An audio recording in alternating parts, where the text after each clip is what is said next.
하나, 둘, 셋, 둘, 둘, 셋. 안녕하세요. 경남 마산지방 SFC 운동원 여러분, 노태수 관사입니다. 성경 속 교회 이야기 5번째 시간은 빌립보 교회 이야기입니다. 빌립보 교회는 사도행전 16장 11절에서 40절 빌립보서에 등장하는 교회입니다. 다 함께 이야기 속으로 들어가 보겠습니다. 빌립보 교회는 마게도냐 속주의 중요한 도시인 빌립보에 위치한 교회입니다. 빌립보는 현재 그리스 동마케도니아 트라키주 카발라현 안에 위치해 있던 도시였습니다. 빌립보는 아주 옛날부터 지어져 있던 도시인데 알렉산더 대왕의 아버지인 빌립 2세에 의해서 빌립보라는 이름을 얻고 재건되어 요새화되었습니다. 빌립보 근처에는 판가이온산이라는 산이 있었는데 판가이온산에 금과 은 강산이 있었기 때문에 큰 부를 누리던 도시였습니다. 특히 로마 제국의 중요한 도로인 에그나티아 대로가 통과하는 도시였습니다. 특히 에그나티아 대로는 발칸 반도를 관통하는 도로로서 지금의 알바니아의 두러스에서부터 터키의 이스탄불까지 연결된 큰 도로였습니다. 에그나티아 대로는 로마시와 동로마 지역을 연결하는 중요한 도로였으며 빌립보는 그 도로 중간에서 네아폴리항을 이용할 수 있는 교통의 요지였습니다. 빌립보는 마게도냐의 중요한 도시였고 육로와 해로를 동시에 이용할 수 있는 교통의 요충지였지만 그렇게 큰 도시는 아니었습니다. 사도 바울이 살았던 로마 시대의 빌립보 규모를 어느 정도 유추할 수 있는데 아직 남아있는 연극장의 규모를 봤을 때 빌립보의 인구는 약 1만 명 정도였을 것이라고 합니다. 하지만 빌립보가 유명한 이유는 율리우스 카이사르를 암살한 브루투스와 카시우스를 안티오니오스와 옥타비아누스가 빌립보 평야에서 무찔렀기 때문입니다. 안토니우스와 후에 로마의 첫 황제인 아우구스투스가 되는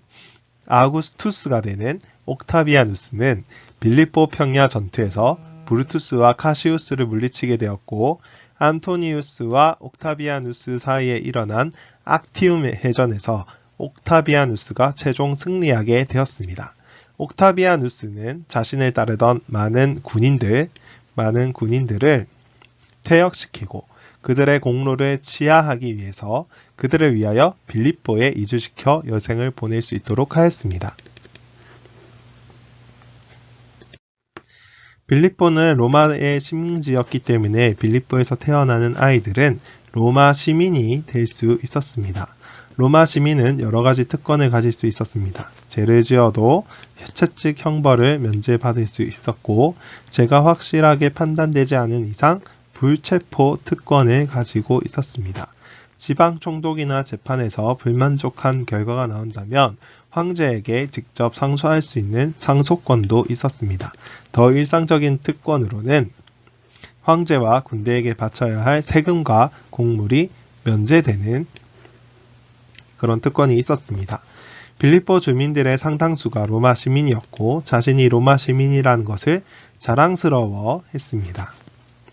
빌립보는 인구 10,000명 정도의 작은 도시였지만 헬라어가 아닌 로마시와 같은 라틴어를 사용하고 그리스 복장이 아니라 로마식 복장을 입으면서 두 집정관이 다스리는 로마식 정치 체계를 가지고 있었습니다.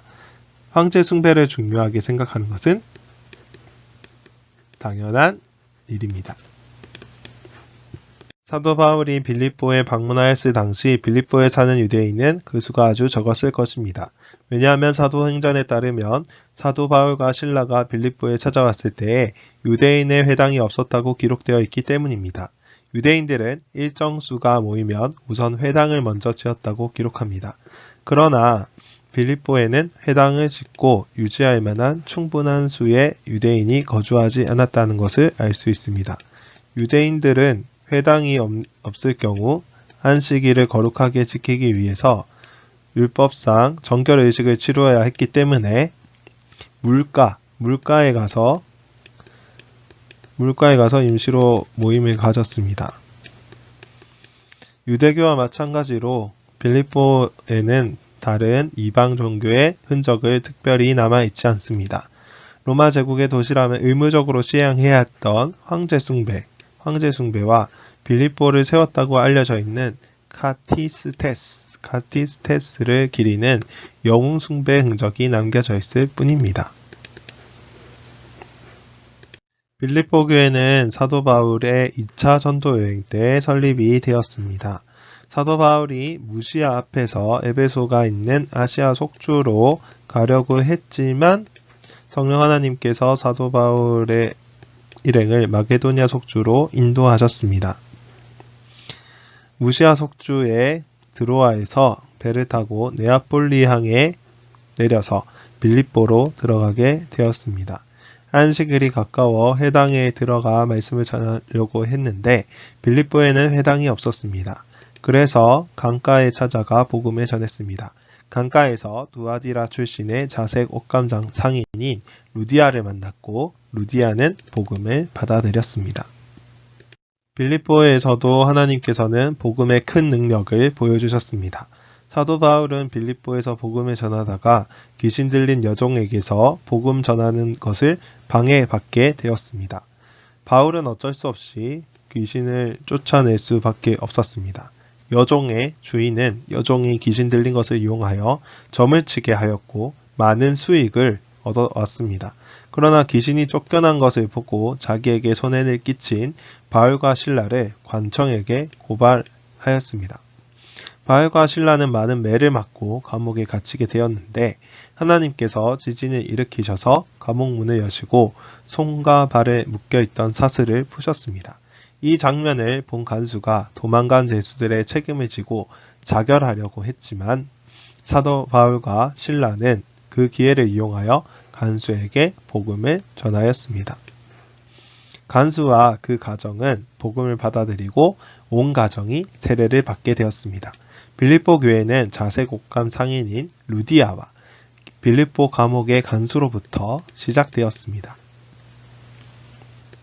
빌립보 교회는 대부분 로마인으로 구성되어 있었습니다. 빌립보가 태역 군인들이 이주해 오면서 재건된 도시였기 때문에 빌립보 교회 성도들도 대부분 태역 군인이었을 것으로 추측됩니다. 태역 군인들은 제국에서 제공하는 연금을 받아 생활하였습니다. 연금은 그리 많은 금액은 아니었습니다. 그러나 빌립보 교회는 사도 바울의 전도 사역을 후원하였습니다.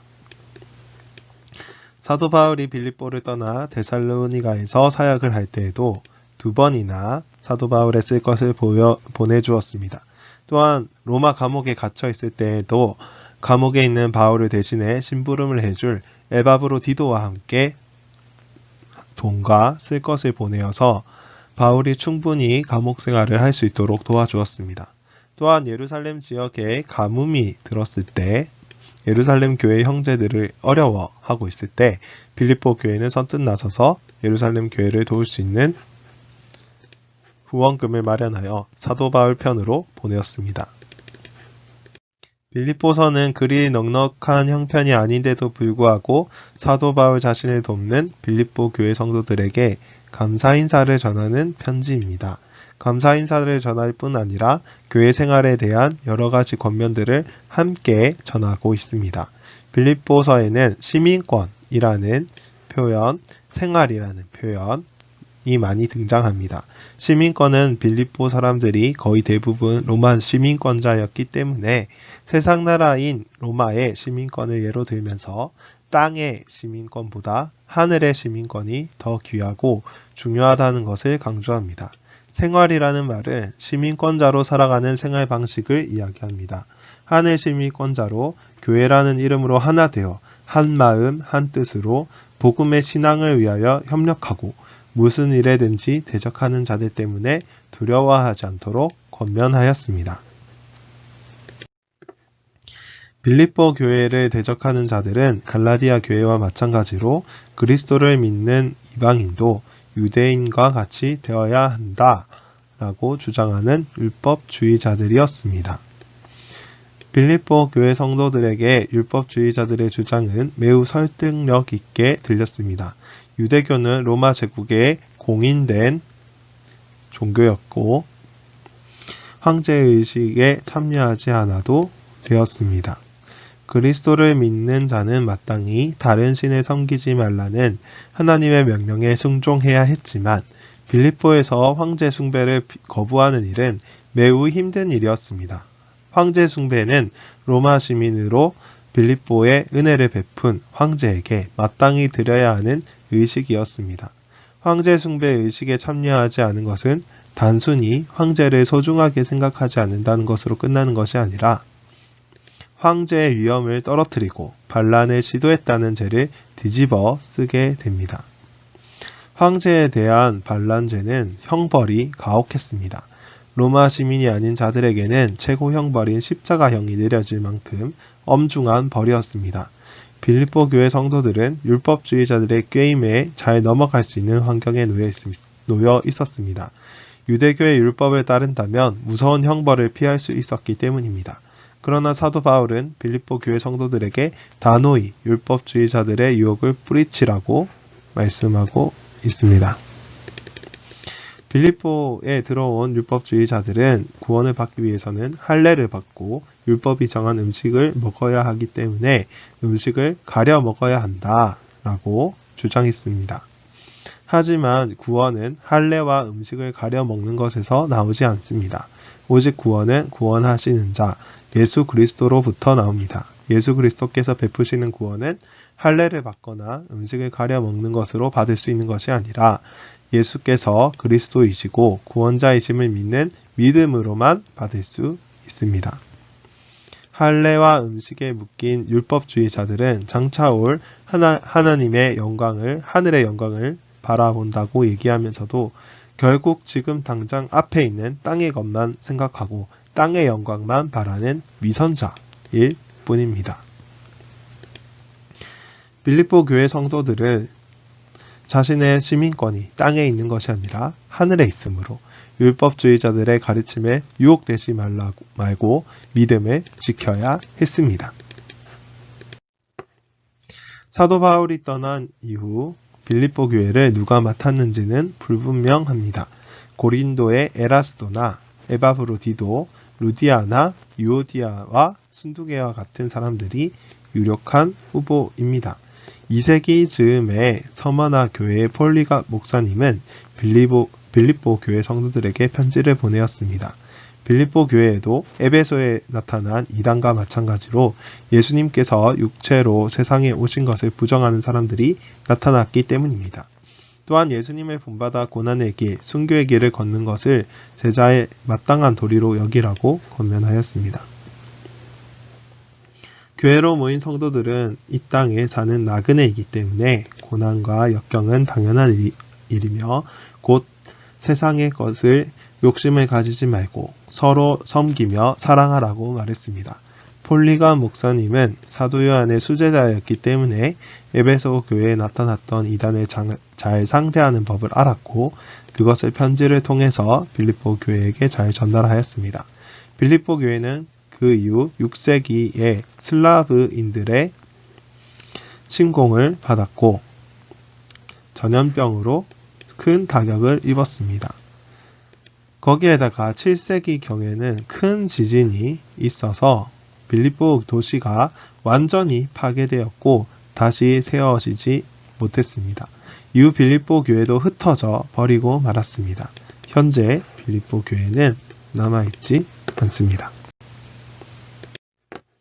빌립보 교회는 쉽지 않은 형편 속에서도 복음 전도자들을 후원하고 형제를 돌보는 등 사랑을 실천하는 교회, 복음을 위해 아낌없이 드릴 줄 아는 교회였습니다.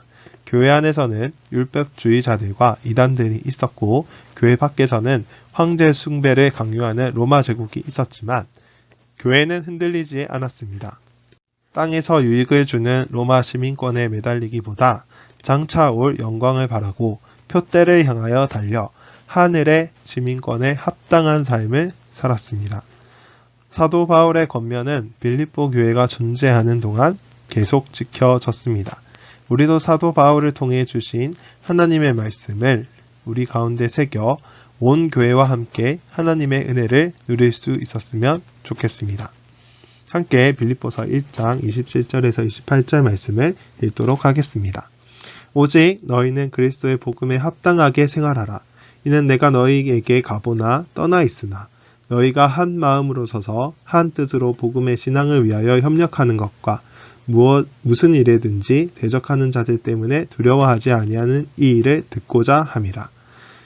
이것이 그들에게는 멸망의 증거요 너희에게는 구원의 증거니 이는 하나님께로부터 난 것이니라. 아멘. 강의를 끝까지 들어주셔서 감사합니다. 이 슬라이드는 슬라이드고라는 사이트에서 제공하는 템플릿으로 제작되었습니다. 질문은 화면에 나와 있는 메일을 통해서 해주시면 감사하겠습니다.